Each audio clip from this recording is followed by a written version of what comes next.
Good afternoon and welcome to the BBC School News Report. Today Tom will be interviewing York City midfielder Patrick McLaughlin about his career and how others can accomplish what he has. Over to Tom at Bootham Crescent.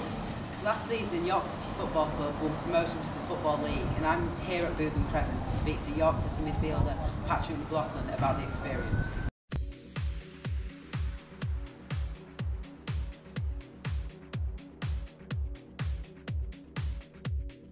Okay, so how old were you when you began playing football, and how did you get started? I think I was like 4 or 5 years old. My dad always tells a story, I don't remember it to be honest, but my dad tells a story about he took me down to a local park.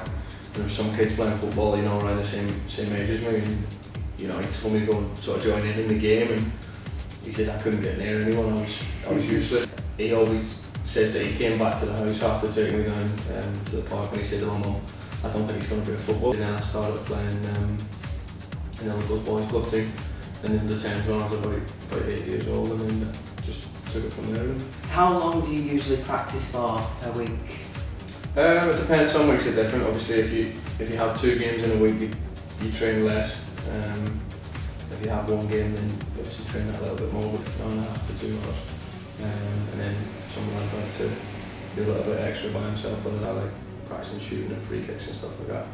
And then some lads do little bits in the gym. So, you know, some days you can practice, I suppose, anything up to 3 or 4 hours. Other days it might be a bit less. You know your body, you know what you need, and how much you need to work yourself, and when you need your rest. What is it about football that you like so much? Just everything about it, to be honest. Like when I was a kid, I used to, when I got a new pair of boots, I used to go to bed with my boots and stuff, and like I still keep a football in the house, and you know, I'm just walking around the house, whether I be making dinner or whatever, I've always got football food. So I just like the feeling of having a football there. Just everything from just the general day-to-day of just playing football. Just something I've always enjoyed, and you know, it doesn't seem to be, I don't think it'll ever go away. How important do you think it is that local fans get down to support the club? Yeah, it's very important, you know. To be fair, fans here, you know, are excellent.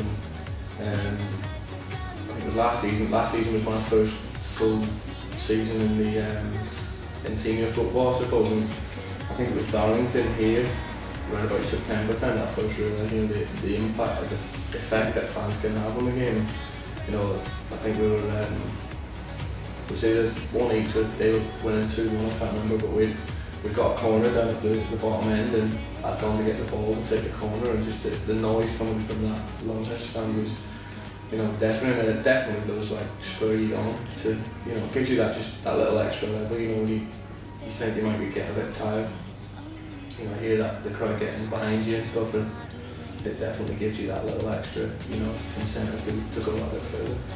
Many fans turned out to the Wembley games last season. Yeah. What did it feel like for you to experience victory there twice in 8 days? That was an unbelievable time, and you know, obviously to be at the end of my first full season as well was incredible. But you know, you grow up watching FA Cup finals and that on TV, and playing at Wembley sort of seen as a pinnacle, you know, as good as it gets, and to get there once would have been unbelievable, but to get there twice, you know, within the space of 8 days was just something else. And obviously just everything about the day, from going to the ground, having a walk on the pitch, everything was just a bit surreal, to be honest. And you know, you're walking up those steps to collect the trophy, and I just had to pinch myself and think, you know, is this happening? You know, it was just an incredible experience, and something that I'll live with all of us for the rest of our lives, I'd say.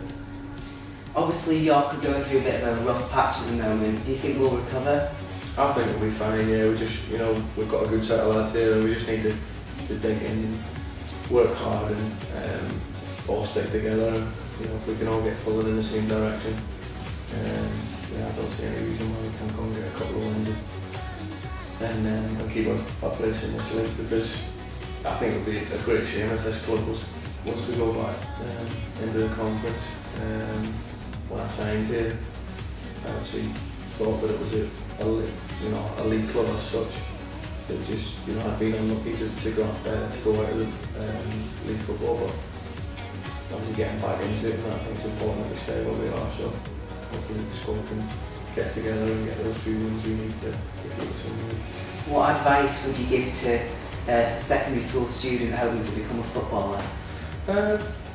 Just, you know, work hard, practice as much as you can, and I suppose just relax and enjoy it, and just enjoy playing football. And you play your best football when you are enjoying it, when you're relaxed, and